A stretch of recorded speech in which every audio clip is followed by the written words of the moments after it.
হযরত উমর রাদিয়াল্লাহু আনহু রাতে টহল দিচ্ছিলেন। এক মহিলা চাকা ঘোরাতে ঘোরাতে আল্লাহর রাসূল সাল্লাল্লাহু আলাইহি সাল্লামের স্মরণে কবিতা পাঠ করছিল। আপনার উপর দুরূদ ও সালাম আল্লাহর নেক বান্দাদের।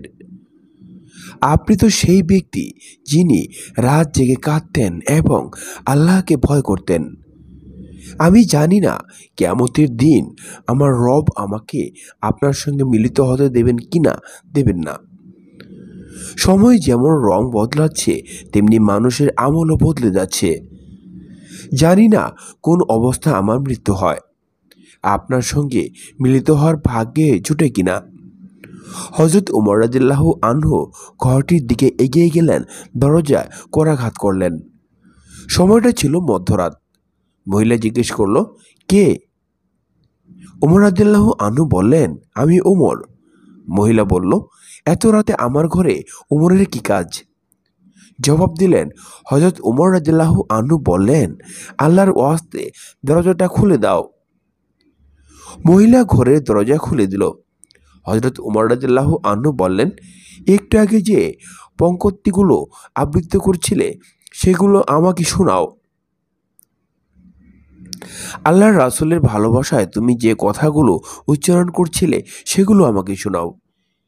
এটি কেমন অন্তর যেটি আল্লাহর ও তার রাসূল সাল্লাল্লাহু আলাইহি সাল্লামের ভালোবাসায় কখনো প্রকম্পিত হয় না? এই পাথর হৃদয় নিয়ে যদি আমরা মৃত্যুবরণ করি তাহলে আমাদের মূল্য কি? গায়ে ধবধবে সাদা পোশাক দেখলে মানুষ মনে করে ইনি বড় মিয়া সাহেব। আরে এটাও দেখো ভেতরটা ময়লা আবর্জনা ঠেসে আছে কিনা। আল্লাহ মানুষের অন্তর দেখেন, তার মধ্যে কি আছে এবং কে আছে, এবং অন্তরে যা কিছু আছে সব প্রকাশ করা হবে। কিয়ামতের দিন আল্লাহ পাক অন্তরগুলোকে চিরে চিরে দেখাবেন, বান্দা কানে হয়ে বসে এসেছে। এই পাষাণ হৃদয় কার দ্বারা সজ্জিত করেছে? এর আলোকে আছে যিনি এত দুঃখ কষ্টের মাঝেও ভুলেননি। আমরা তাকে তুলে ইলো ফেলে দিয়েছি।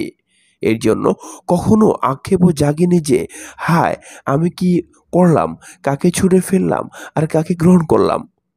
আমরা এই কথাটিও দাওয়াত দিচ্ছি যে আল্লাহ রাসূল সাল্লাল্লাহু আলাইহি সাল্লাম একটি পরিপূর্ণ জীবন এনেছেন যার নাম ইসলাম।